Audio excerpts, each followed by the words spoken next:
நீங்கள் பார்த்து கொண்டிருப்பது News21 செய்திகள். தமிழ்நாடு செய்திகளை உடனுக்குடன் தெரிந்து கொள்ள News21 செய்திகளை பாருங்கள்.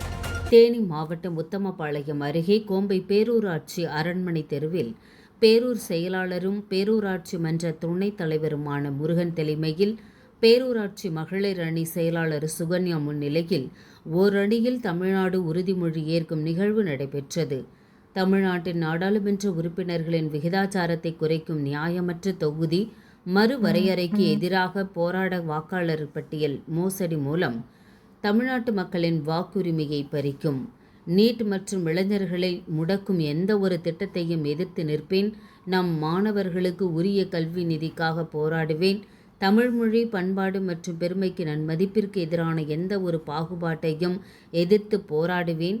எதற்காகவும் நான் பெண்கள், விவசாயிகள், மீனவர்கள், நெசவாளர்கள், தொழிலாளர்கள் என ஒவ்வொரு உழைக்கும் வர்க்கத்தின் நலன்களையும் பாதுகாக்க தேவையான நிதிக்காக போராடுவேன். தமிழ்நாட்டை தலைகுனிய விடமாட்டேன் என உறுதிமொழி ஏற்றனர்.